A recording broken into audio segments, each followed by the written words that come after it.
Hello everyone, and we are live. Thank you everyone for tuning in to another chat with the archaeologist. I'm your host, you know me, Chester Liwosz, the archaeologist with the Mesa Prieta Petroglyph Project. I do want to make a few announcements. One, we've launched our winter appeal. That was in the last week or so. So yeah, obviously, if you like the things that we do, consider donating or supporting the project in another way. We have plenty of merchandise for sale on our online store. And yeah, I mean, a lot of these things make great holiday gifts. We've got everything from hats to pendants to cards to books. So yeah, check out the store. Check out our website. We've been also working to deliver some virtual tours. We have some sort of rough previews of the types of virtual tours that we've been working on available once again on our website, so check those out. Today we're going to be covering the Ice Age, but before I get into that, I just want to thank everyone for tuning in throughout this year. I think we started these streams back in April, and I didn't really know at the time that they would still be going on through December, but as long as we get you tuning in, as long as we get comments and feedback, we'll continue trying to bring these. We still haven't decided on what topics we're going to talk about next year, so we may continue to do this sort of flavor of the month format that we've been doing this year, but there are some other considerations too. Obviously, there's been there's always news about archaeology, and in fact, we're going to touch on one or two things that have recently been in the news about recent archaeological projects, or at least recent reports on archaeological projects. So we can do a few episodes of focusing more on that. What does archaeology look like in popular culture and in the news? What are sort of the current events of the study of the past? So that's one of the ideas. So yeah, definitely give us feedback if there's something you would like to see us focus on. I know I haven't been focusing a whole lot on Mesa Prieta, and so that's another thing. If you want us to focus on that instead, we can definitely talk more about Mesa Prieta, the petroglyphs, the pueblos that were nearby, and the post-contact history as well. So yeah, again, we're just considering how can we change the format to sort of improve engagement, to get you all excited about these talks. Again, if you have any feedback, send it along. All right, so today we're gonna hop into the Ice Age. So I'm gonna turn off my mic and cam here, and we're gonna get into a nice little introduction. It was the day of the live stream, and all through the hills, fresh snow was falling, and all else was still. So it actually kind of works out. We've got some fresh fallen snow here. Figure this would be a nice backdrop to talk about the Ice Age. This is quite an amazing time in the human past. And there's a lot to talk about, because it's the time that humanity finally achieved global reach. And what is absolutely astounding about that is that most of the final frontiers in the last 35 to 40,000 years were actually in the northern hemisphere. And 30,000 years ago, 25,000 years ago, at the time that people are expanding into this territory, it was pretty rough stuff. It was not the most hospitable landscape. And so we're going to cover about how did people actually accomplish this? How did they triumph over that? We'll talk a little bit about the southern hemisphere too, but when we're talking about the last ice age, we really are talking about the northern hemisphere, and I'll show you a little bit more about that. Another point that I want to make And we'll get back to this too. You see behind you the one domesticated animal from this period. So we'll get into that and how that might have actually helped people acclimate to this new, very cold world.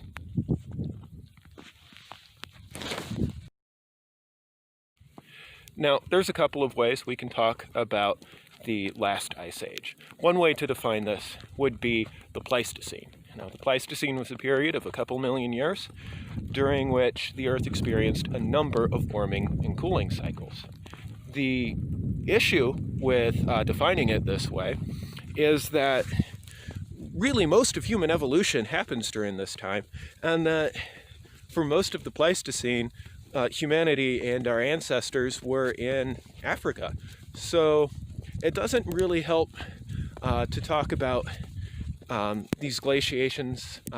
Certainly they affected the climate in sub-Saharan Africa, but this is really a lot to bite off, and we're not getting into human evolution in this video. Another way to talk about the Pleistocene is to talk about the last glacial maximum. Now, that was a period from about 30,000 years ago to about 12,000 years ago. And this kind of pins things down a bit more.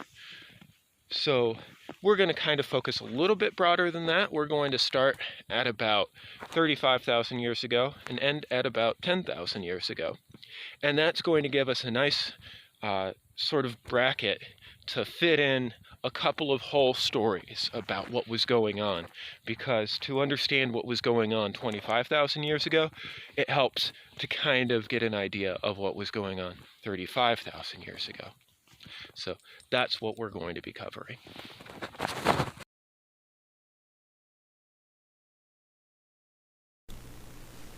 So again, we're going to have to keep the focus rather narrow here because there's a lot that we could talk about with the Ice Age. Again, we're really going to focus on that bracket between 35,000 years ago and about 10,000 years ago, encompassing that last glacial maximum about 30,000 to 12,000 years ago. But the time periods that this encompasses are kind of messy and they overlap a lot. And one of these that probably you all have heard about is the Upper Paleolithic. We can't talk about rock art without talking about the Upper Paleolithic, so we'll definitely get into that. But that kind of continues on while new things start, which also sort of overlap each other. And a lot of what we think about in the images that we sort of conjure about the Ice Age when it comes to the landscapes that people live on and the way they interact with them are really what, at least in the old world, we tend to call Mesolithic. This is a term specific really to Eurasia, and we're going to expand beyond that as well because we're talking about the sorts of human expansions that happen. And then in the Near East, this is more or less contemporaneous with the Epipaleolithic. However, these terms start to get confusing, right? Because as you can see, that kind of overlaps with the latter part of the Upper Paleolithic, and breaking down the roots of the word, that would seem to mean the same thing, but it's really a term specific to the Near East. We'll talk a little bit about the Near East Epipaleolithic as well. And in the Americas, the first arrivals, we tend to call Paleo-Indian, and so we call this the Paleo-Indian period. There's some caveats with that. All of these date ranges that are provided are really approximate. They things kind of fade in and tail off. We're not going to be talking too much about those first, say, 15,000 years of the Upper Paleolithic, because that complicates the stories a lot, and it's really not a story about the last glacial maximum anymore.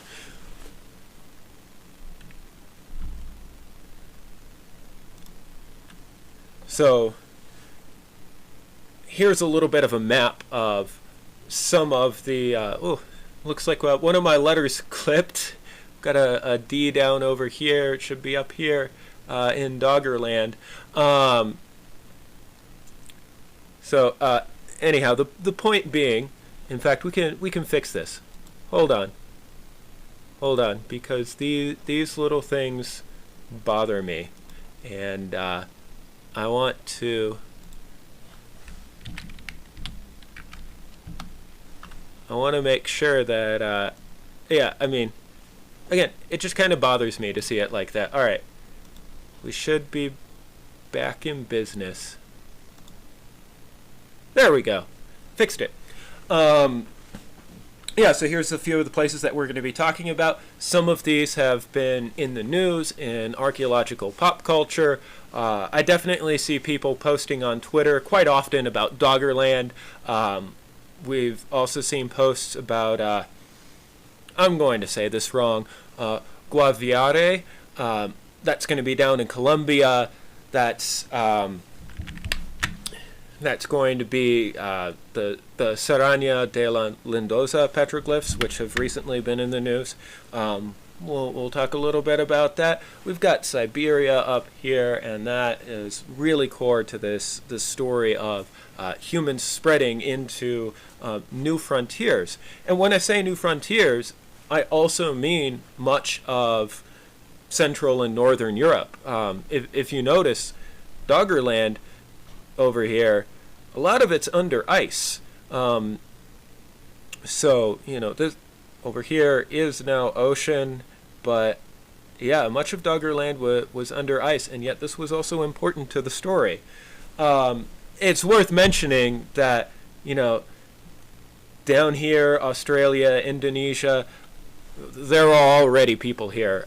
In fact, one of the interesting things about this story, about humans expanding into their sort of final frontiers, like that Star Trek reference, is that folks were down here in Australia as much as 50, maybe 60,000 years ago, but anatomically modern humans had trouble establishing permanent settlements up here in Central and Northern Europe. And in fact, that doesn't really become permanently settled until much later, as much as 10,000 years later than Australia. So that's actually kind of one of the surprising things about this ice age, is that Europe was still a new frontier, and during the last glacial advance, some of that frontier land actually comes to be occupied by glaciers, which is how it sort of remained a frontier. And of course, we're going to be talking about the peopling of the Americas, and so we've got Beringia over here. So you might be noticing some tie-ins with our last talk on migration, right?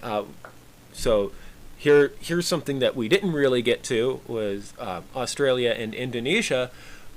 But, it's worth mentioning that those were fairly early. We're going to continue that story on human migration by talking about Europe as a frontier, and by talking about Beringia. As you can see, because of the glaciers, it was almost isolated as its own landmass for a long time. So we'll be talking about that. Some of the early evidence of peoples in the America that we can firmly say people were here, the radiocarbon dates are solid, and that because of, let's say, analysis of coprolites, we know their diet, and that they share a relation to indigenous peoples of North America today. So we've got some of our earliest evidence of permanent settlements in the Americas, really in the Great Basin. We have some really early stuff here in what's now Colombia, and then pretty quickly people are down in Tierra del Fuego too. So what types of landscapes were people encountering during this? Well, there we go. This is sort of what we imagine, right? Snowy, wintry lands, but we also often sort of imagine these forests too. Maybe not necessarily the pinyon juniper forests like we see here in the Southwest and in the Great Basin today, although it's quite likely that ancestors of these plants were around, but they're really adapted to the climate that we have today. But yes, you do have some evergreen forests in some areas, and but you also have a lot of tundra, and a lot of very sparse landscapes. So one of the things that we're going to be getting into is how humans lived on these landscapes, and I want to kind of point out that there's actually quite a variety of landscapes that people might have lived on. And so that's going to be one of the first points in which we start to make these distinctions, is that you've probably seen paintings by artists. I'm about to show you a painting of an artist's impression of the world at this time during the last glacial maximum in the late Pleistocene, and yet it's not always going to look like that.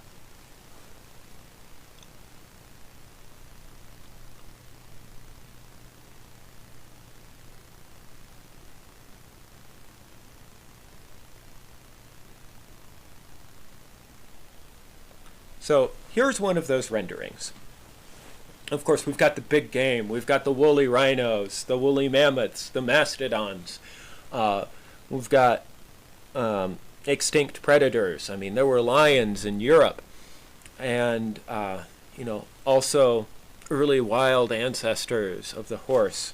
And all of these things certainly were a part of the story. We see them rendered in the visual culture, the art of the peoples that lived in these areas. I mean, who were on these frontiers in the northern hemisphere during those glacial advances. But they're not entirely the whole story, and they're not necessarily there for everyone. So I actually kind of chose this picture because we get a little bit of, you see a little bit of grassland here, you see a little bit of forest in the middle background, and the far background is a bit sparse. And so this is actually a great visualization for telling the story, for articulating with that way that we imagine people chasing big game, and some of the realities that make things a little bit different. Overall, the broadest trend is that everyone was a hunter-gatherer. At this point, there were no real permanent settlements that we've identified. Not even still. Especially when we're talking about the beginning of that at 35,000 years ago. Everyone's a hunter-gatherer, and yet they're encountering very different resources, very different animals, ones that are both different from today and probably different from the regions that they migrated in from. And so they had to sort of learn to live in these settings and adapt to them. And those adaptations are different. Not everyone has access to woolly rhinoceroses, and not everyone has to worry about the lions, although there were lions in over much of the world, as it turns out. But yeah, I mean, the landscape is very different, and that's actually kind of one of the inspiring things about a topic like this, is because you can actually go outside wherever you live and just try to imagine that everything looks different. All the vegetation is different. All the wild animals are different from what you see today. So yeah, we do have folks following this big game. We have plenty of big game hunters, but some other stories have shown that there was quite a bit of gathering in places that would support it. So if I'm to flash back to something like this would actually be a fairly rich environment. We do tend to think about the scrublands and the PJ forest in the Southwest in the Great Basin as not being the not having the most resources for everyone, not being the most nourishing. But really, there's a lot here. Pine nuts, of course. We've got also, juniper berries actually have some nutrition. You'll notice, especially in the fall, that coyotes will switch to juniper berries. And so you'll notice from their scat that their scat is all juniper berries. And it's coyotes as omnivores have, in later oral traditions, often been used as a metaphor for how people live on the landscape. And so I'm just using this as a narration tool to indicate that humans as omnivores probably were also utilizing natural resources very much like that. In other words, they were probably also eating things like nuts and berries.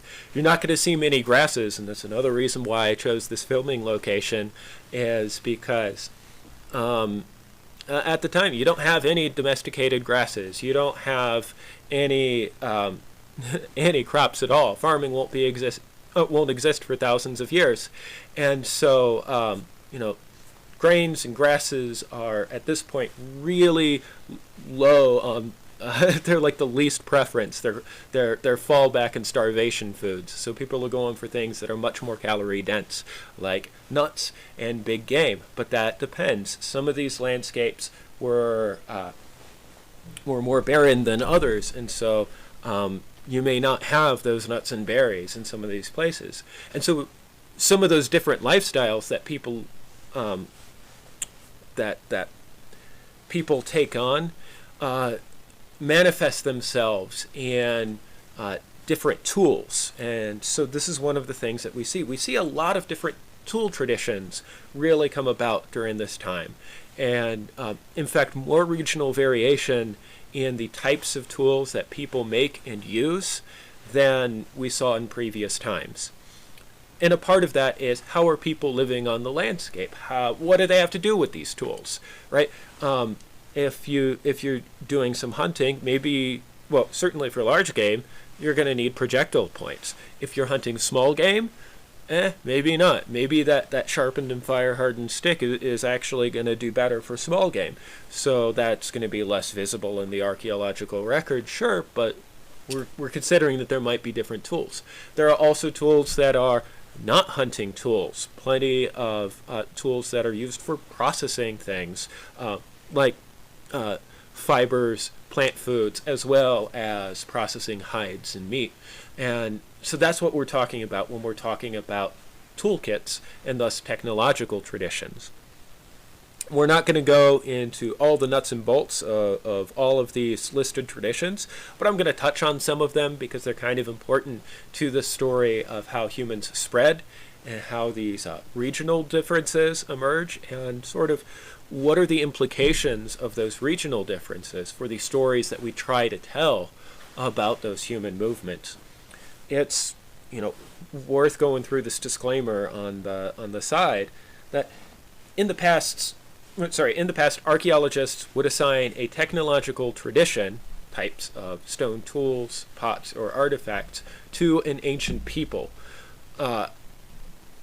Doing so is actually very misleading, and we don't really call people by the types of tools and artifacts that they left behind much anymore. But it's worth understanding that some of that is sort of implied, but it's not a sure thing. And just because people share a common toolkit doesn't mean that they share anything else in common about their culture, language, identity, dress, even. So they may not even share much DNA. So just because we see a type of tool doesn't mean that we have a boxed-in culture there. A type of toolkit can be used across various different groups, as well as not everyone within a group is necessarily going to use that same toolkit. So you might have folks who identify with their neighbors. Say you've got neighbors out in some steppe, and there's a lot of steppe land, which is kind of semi-arid brushlands and grasslands. Maybe you have some folks out there who are really into hunting big game, and you share a language with them and an identity and a way of dressing, but you happen to have access to some nice high altitude forests that have other resources. And so this is an example where you're going to be using different tools than them because you're using different tasks, and that's going to look different in the archaeological record. So instead, today we see these different tool traditions as indicating that people share common ideas and especially certain knowledge about the proper way to do things, proper ways to do a task, proper ways to make a tool, what a tool for a specific task should look like. As the old saying goes, there's many ways to skin a cat, and as gruesome as that expression is, the point being is there's many ways to approach a task. We do see different ways start to appear in these different tool traditions, but it's what we might be seeing is different tasks. In other areas, it might be that we're seeing an actual regional difference. But we can't even talk necessarily about ethno-linguistic differences, at least not this far back. And that's because linguists, linguistic anthropologists, really can only project current language families back at most 4, 5, 6,000 years, 7,000 years if you're really pushing it. And where the cutoff, the most recent stuff we're talking about today, is at about 10,000 years ago. And so this is another reason why we have to be careful not to assign any of these tool traditions to a specific ethnic group. So just to take some broad strokes here, we're going to start off with the Magdalenian, and that's really sort of an upper Paleolithic sort of tool tradition, and then that gives way to the Aurignacian, which gives way to the Gravettian and Solutrean. We have regional differences appearing. So Eastern Europe, Asia, and the Near East all look very different from Western Europe and North Africa. So a couple of those traditions are listed here just to give you an idea that there's these regional differences. Some of the things that we're going to focus on, we've got the Malta Barrett. It's supposed to be a glottal stop in there.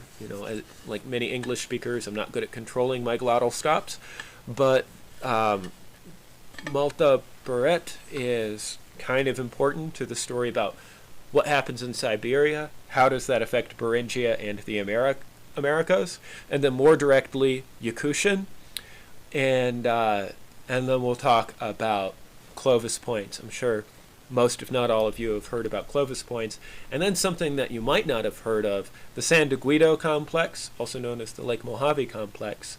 This is a different toolkit at roughly the same time during that first arrival of people in the Americas. So some interesting stuff. As we return to this map, notice again, Antarctica has a bit more ice, but really the major glacial advance that we're seeing is up here in the northern hemisphere. And so that's when we're talking about the last glacial maximum, a lot of that glacial advance was from these sheets coming down in the northern hemisphere. It was very much a northern hemisphere thing, even though there's global impacts. So we were talking about some of those tool traditions, and we've got the Aurignacian and the Magdalenian. Aurignacian kind of spans the Near East and then comes up into sort of South and Central Europe. Magdalenian is very much a Central European thing. It kind of exists in an arc here, pretty much from the Pyrenees to about the Carpathians. And that's really the core of some of the stuff we're looking at. Then we've also got the Solutrean. So there's been some interesting hypotheses proposed about the Solutrean. And then we've got Ibero-Maurusian, and I've included that one to show that there's a toolkit that appears here in the Iberian Peninsula that is shared with North Africa. And that's actually something that we see a lot during this time, is there's a lot of sort of sharing and movement between North Africa and the Iberian Peninsula in a way that makes pretty much everything south of the Pyrenees more closely related to North Africa during this time than to whatever's going on here in Central Europe in the Near East. Again, I do want to caution everyone not to take this as necessarily relevant to things that happened thousands of years after this, because we see multiple waves of migration that happen again and again and again. So well after the Ice Age is gone, we get later waves of migration in between North Africa and the Iberian Peninsula, and later waves coming out of the Near East into Europe, and those don't represent what happened in these earlier time periods. So yeah, I put this here because I wanted to show there's stuff going on in Egypt and Sudan at this time. We're going to talk a bit about Magdalenian and Aurignacian, and then the peopling of the Americas has so much to do with what we have here at Malta Beret and Yakutian. So one of the reasons why I included, in fact the reason why I included Solutrean, because of course it's from this time period, but also in the 1970s there was a hypothesis proposed that the Americas were settled not by people from coming down from the quote-unquote land bridge in Beringia and then down this way, but instead coming over from Europe and hopping along the ice sheets and in. And this may actually seem kind of familiar, right? Because last week during migration, we talked about how, you see this little thing here, eventually we get an ice-free corridor, sort of at the very end of the time periods we're talking about.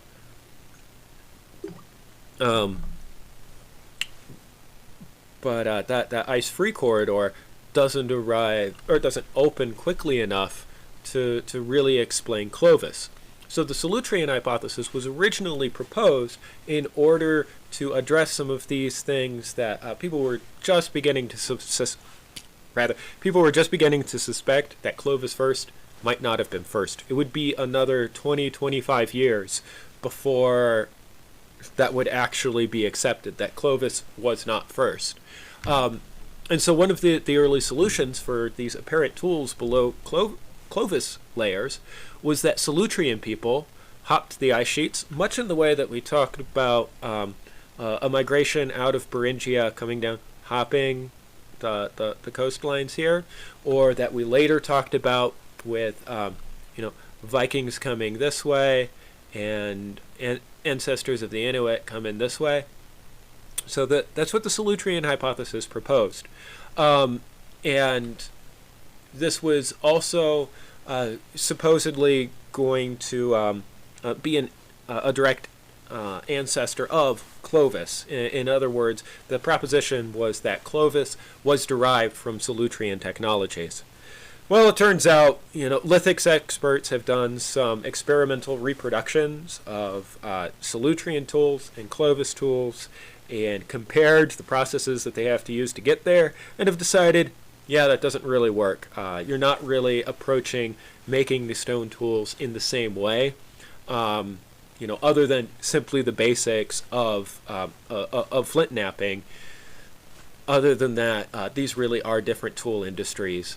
So Clovis doesn't seem to be derived from Solutrean, and there's to this day, no DNA. Again, when this was proposed, the 1970s, DNA analysis was on the horizon, but not even really possible on this level yet. More recent genetic studies, especially in the last 20 years or so, have kind of put the last nail in the coffin for the Solutrean hypothesis. The problem is that within the last 10 years, with the rise of far-right movements, especially tied to white identity, they've kind of latched on to this old hypothesis to insist that the Americas were first peopled by people of European ancestry. Now, so many problems with this. One, the folks in Europe at this time, not white. Actually, genetic studies have proven that people had darker skin in Europe at this time.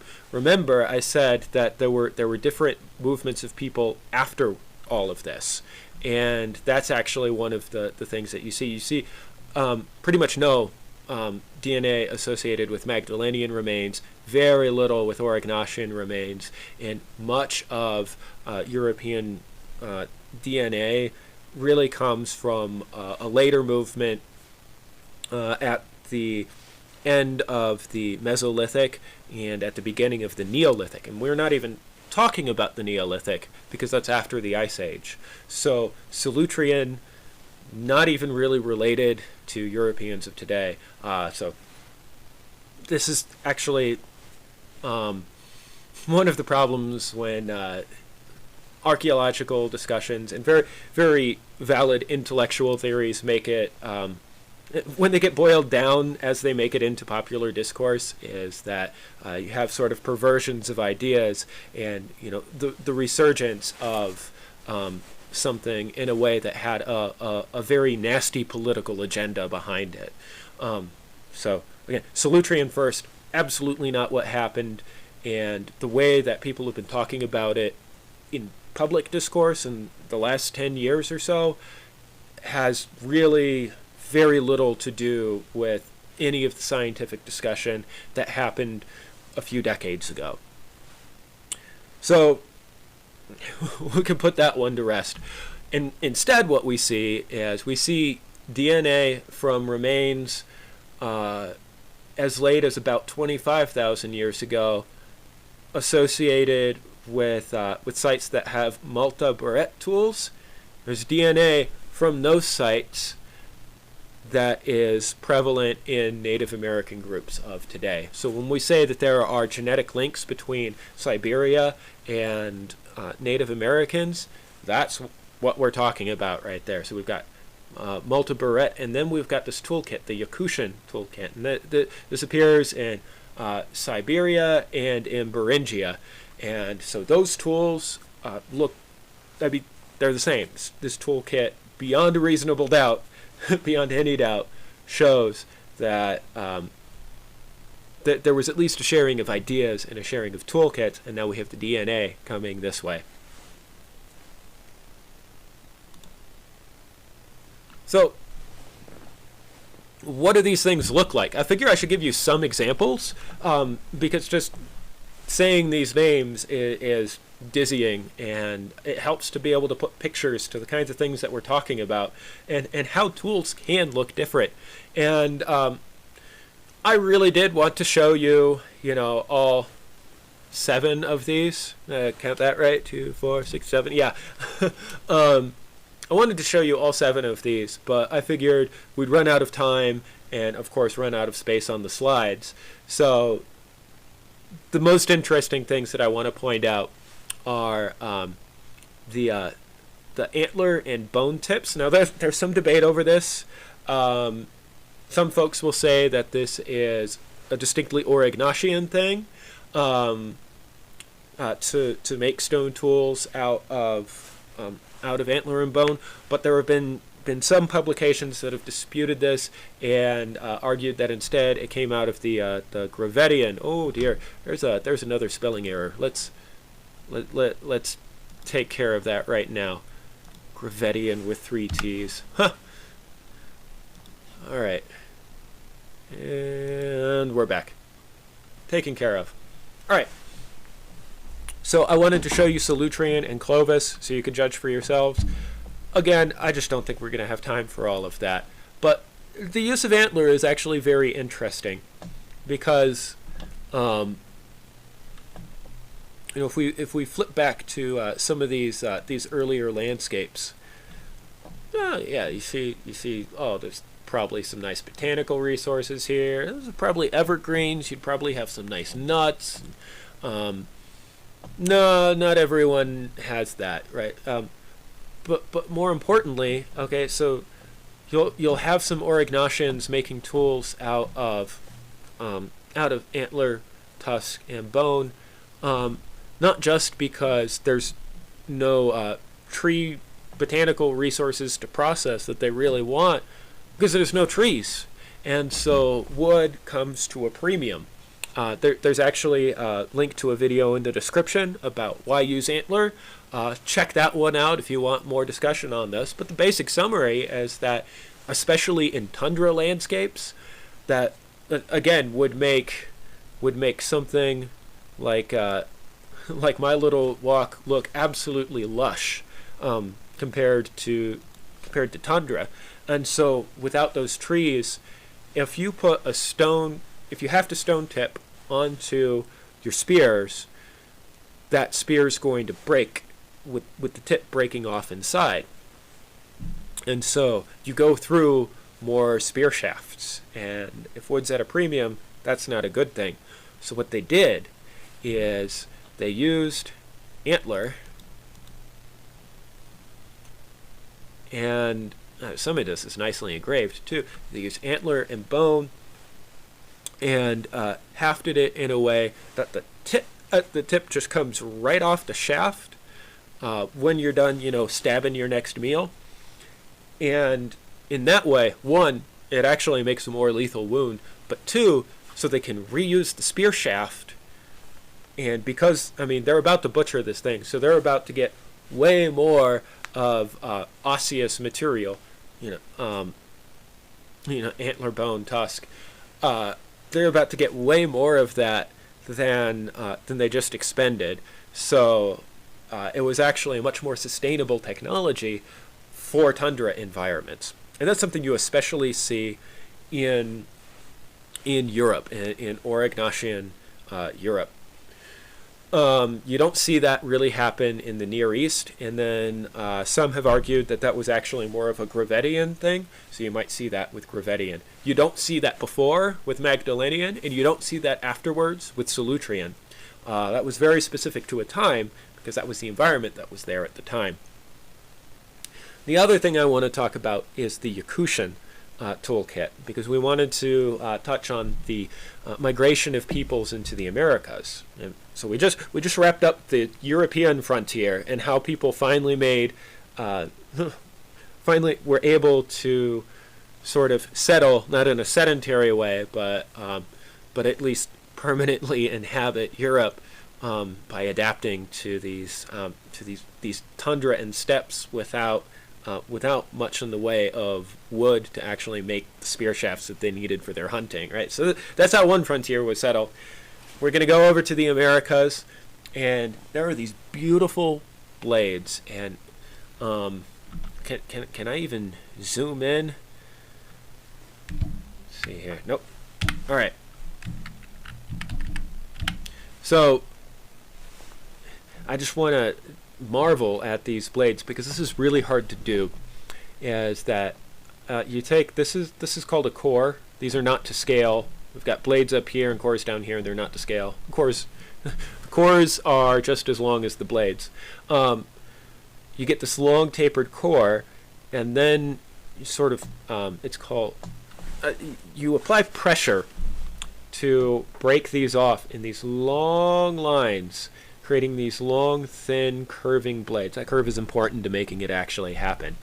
This is really hard to do. Pretty much the top of flint knapping. And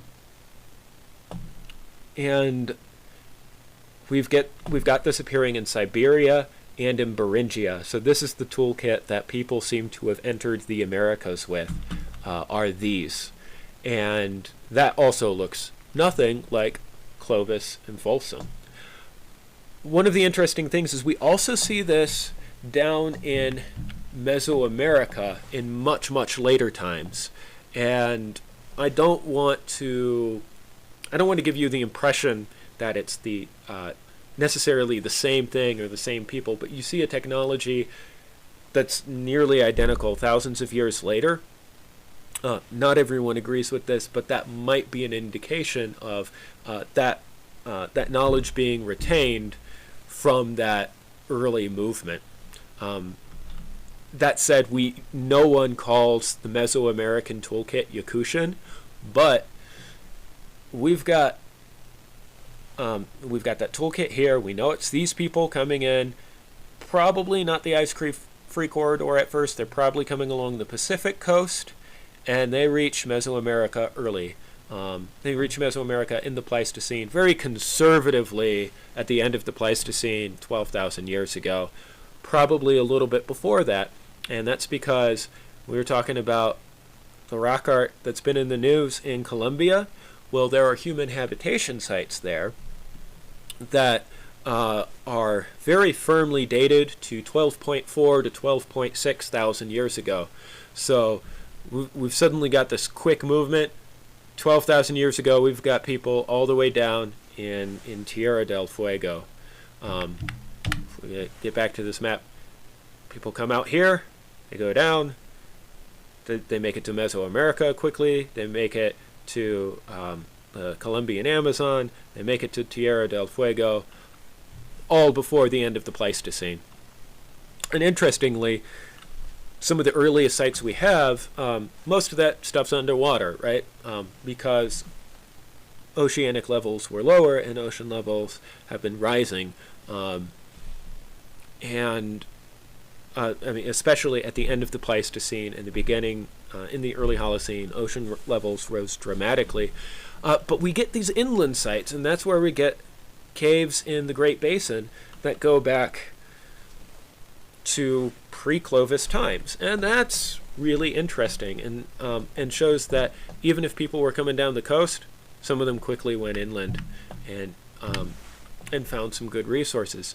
Now we do have Clovis, and Clovis is late Pleistocene, very much kind of towards the end, about 12 to 13,000 years ago, but Clovis actually originates in north central Mexico and then spreads into pretty much all of North America, at least up to the margins of the ice sheets. And so Clovis is moving the wrong direction to be the first technology. And so we have to believe that, kind of like we see in the Great Basin, we got people who came into the interior to live after hopping down the coast. It's probably what we've got happening somewhere in north central Mexico. We see the emergence of this toolkit. People have come down the coast, have started to move to the interior to live, and then are spreading back outwards. I mean, Clovis must have, not just the tools themselves, but the toolkit must have been very successful.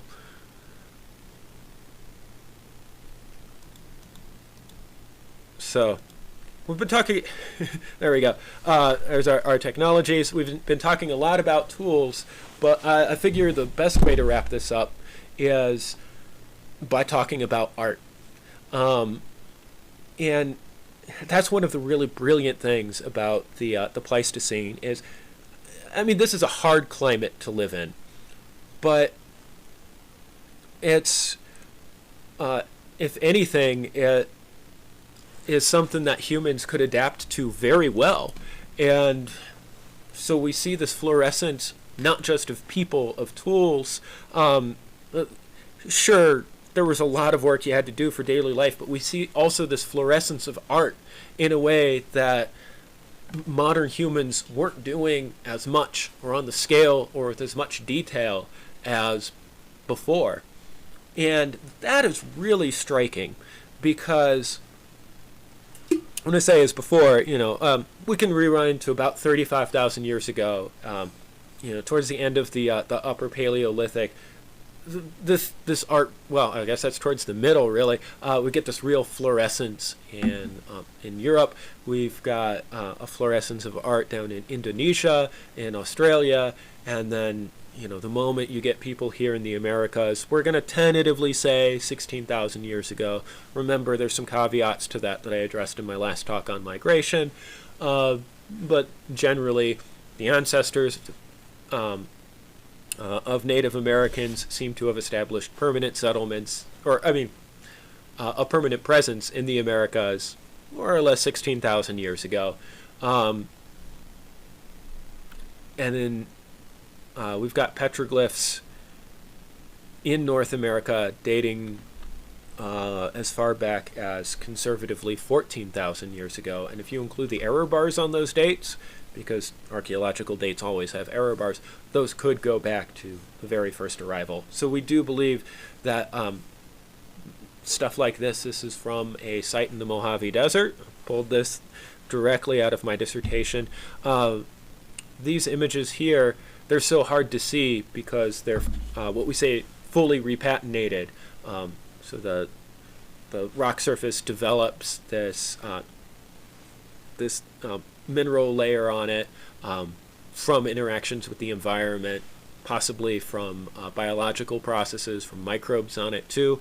And so when we could see rock art, because someone's broken through the patina and exposed the lighter rock underneath, well, here the patina has fully redeveloped.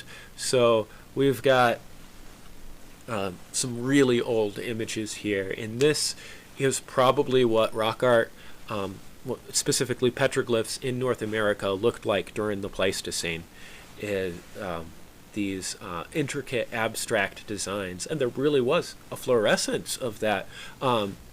Given that populations probably were very small and very dispersed, there's actually quite a bit of this. So, and then let's talk about Venus figurines, as they've been called. This is another one of those things from the last ice age, and another one of the earliest forms of artistic expression that people, especially in Eurasia, engaged in.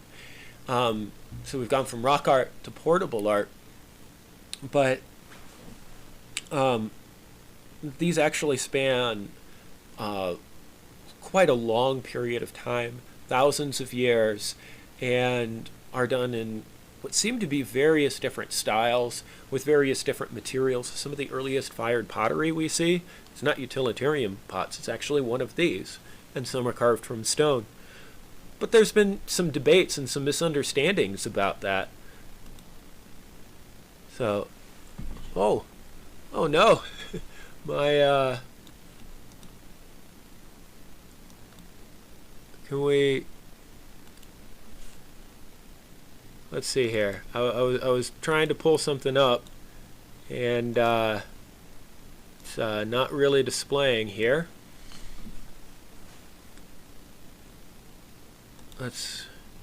Let's try this one more time. And there we go. Now we've got it. We've got it on the screen. There we go. Move it off to the side here.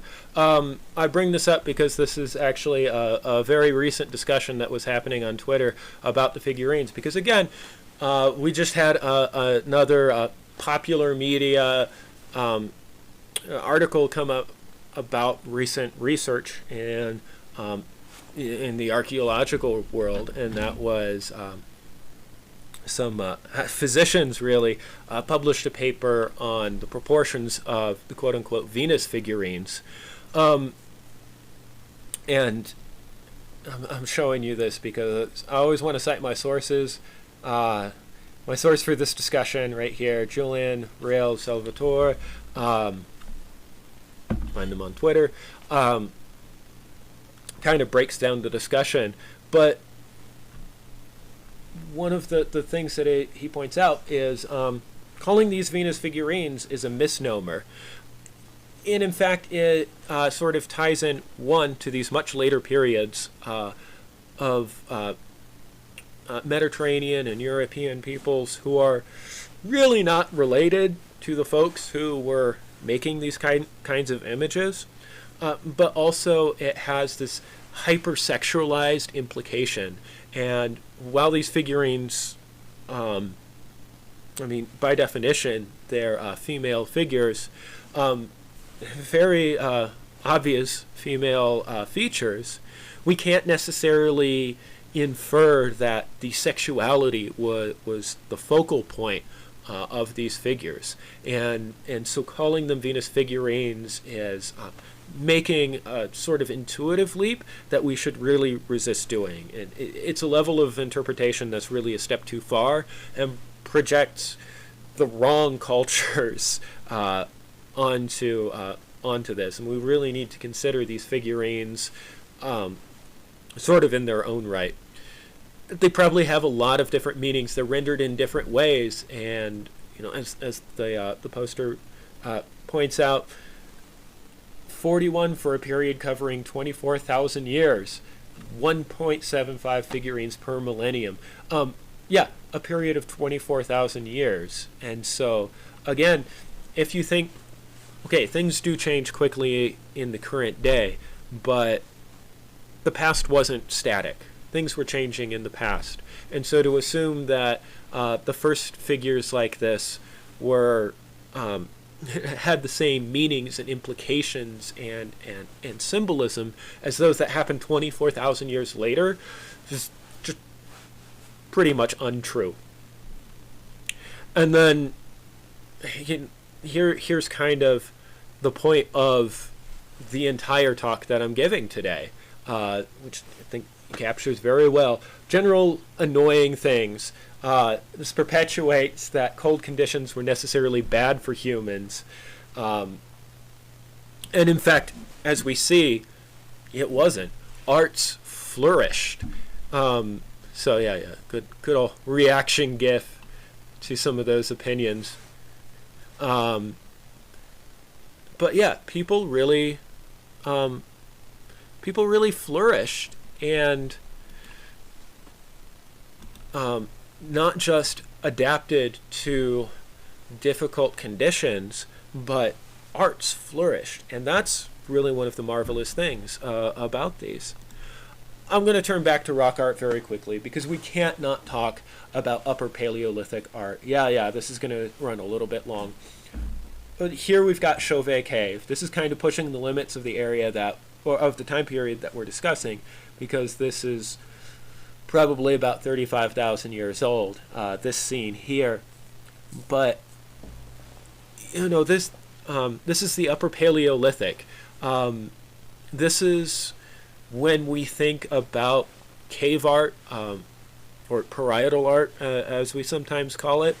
When we think about these elaborate scenes painted in European caves, this is the time period. So even though Europe is a frontier, Europe had fewer forests than it does today. It was mostly tundra and steppe. It would have been a difficult environment to live in, and yet you've got obviously enough for arts to flourish, and along with that comes deep, rich religious symbolism and religious practices that, even if we don't understand all the contents today, we still are awestruck by them. And so, yeah, we can't talk about the Ice Age without at least giving places like Chauvet and Altamira a nod. And then back to some more portable art here. And this kind of shows the edge between art and utility. First, we're going to go to the symbolism side. We've got Lowenmensch here, Lion Man. This may be one of the singular oldest pieces of portable art ever recovered. And it shows this figure that has the stature and posture of a human, but with obvious lion features.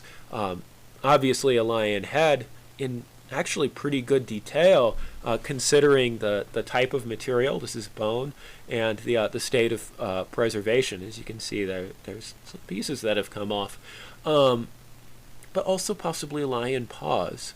And so this is clearly soaked in a lot of symbolism. As I mentioned, lions kind of expand over a large territory at this time, but equally, they that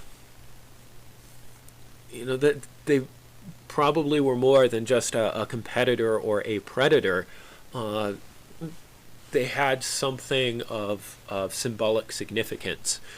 When we look at this figure, we might be tempted to try to compare it to religious traditions that we know anthropologically. So when we see this mixture of human and animal traits, if we compare that to traditions in, say, Siberia and in the Americas, as well as in sub-Saharan Africa, we start to notice that when you see this combination of features is often associated with shamanic transformations. So that's one theory in the interpretation of this figure. But like I've said throughout this talk, we have to be very careful when applying the past, or when we apply peoples that we know in the ethnographic present in the last couple hundred years to such a deep past. And then there are these other things, and Aurignacian it has a question mark because some folks have argued that these are more from the Gravettian, but the captions provided by the British Museum specifically said that these are Aurignacian, and these are called perforated batons because the original theory was that they were some kind of thing to be held in your hand, like the talking stick, right? Symbol of power. We now believe that the perforations actually have utility, and that these may have been used as something like tent stakes or a way of tying rope and cordage in binding it. So that actually kind of more lines up with where that you see on the tips. And yet, okay, so again, this is something that is it's utilitarian, right? It has a purpose. They seem to have abrasions from cordage, wearing from the tip going into something soft like earth, but also they're made pretty much exclusively out of osseous material, out of bone and antler. And so they also kind of indicate the paucity of resources that people faced when they were out in these tundra environments, that there wasn't wood to work with. And yet, not only did they make the things that they need, but they were able to decorate them with such neat ornamentation that you can make out that these are animals carved onto the sides with quite a bit of detail that suggests a lot of practice and a lot of studying of these animal body forms. And of course there's more that I would want to show you, paintings from the Magdalenian and more, but we're already sort of over time.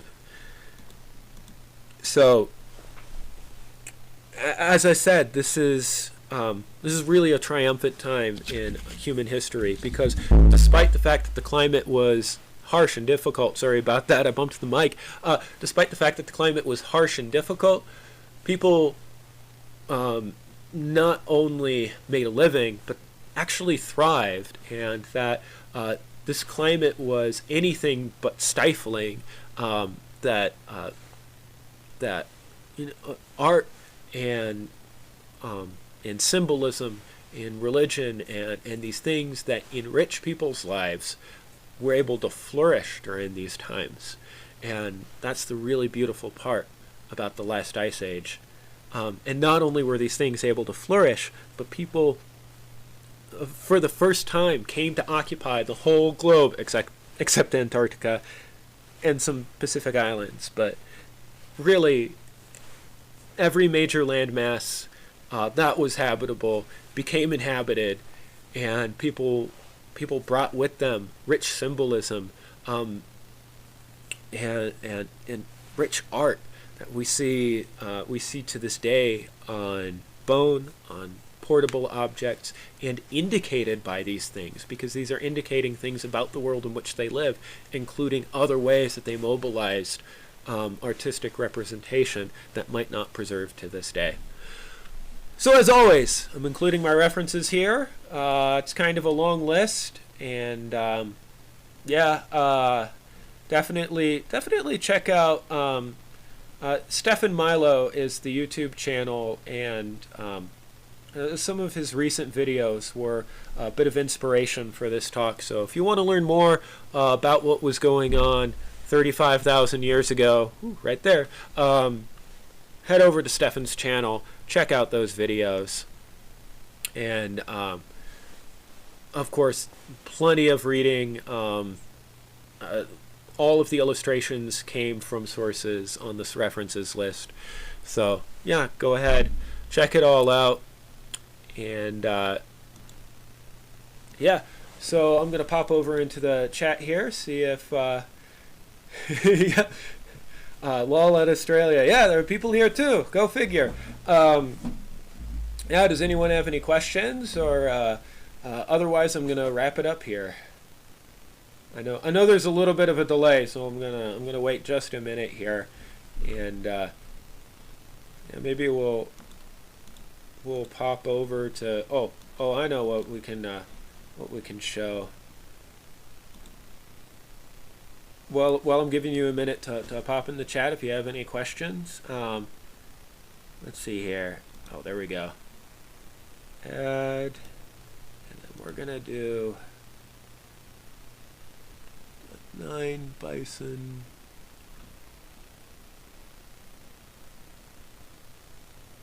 It's not appearing.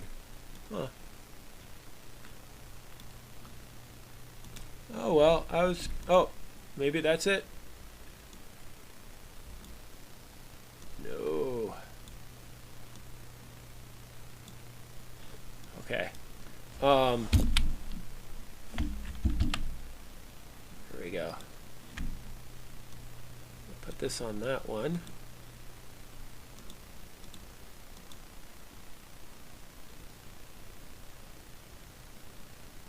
And all right, well, I can't get this thing to display. So that's unfortunate, but I was just going to show you some more Magdalenian art here. But yeah, thank you for tuning in. Thank you, Fun to No Fun, for the comments. Looks like we actually got quite a few people to turn in this week. So stay tuned for updates on what we're going to do with the stream next year. We're still trying to settle topics. Email us, reach out to us on social media, on Facebook, Instagram, or here on YouTube, if you have any suggestions for what else we could do. You can also find our emails online. And oh yeah, domesticated grass. Yeah, I mean, that's a thing that happens later, right? That's the essence of the Neolithic Revolution, is turning grasses into something usable, so that you're not just chewing chaff, but there's actual starches in there for nourishment. But yeah, that wasn't much of anything. There wasn't anything much like that during the Pleistocene. People weren't really using grasses. If they were, it was fallback foods. They were probably pretty hungry at that point if they were eating them. Happy holidays, Ken. And hi, Paula. Oh yeah, hearing about my dissertation.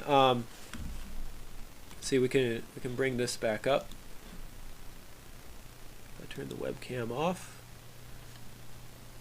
So, just to bring it around to that, I did a study of petroglyph sites in the Mojave Desert, several quote-unquote sites in two different but not too far away from each other landscapes, and did some analysis on the images and the acoustics of these places, and that might actually be one of the reasons why people returned to this particular spot time and again.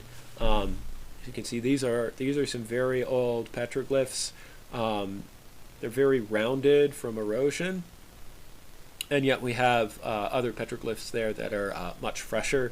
So the acoustics of this place probably played a major role in people returning over the period of several thousand years, 10,000 years or more.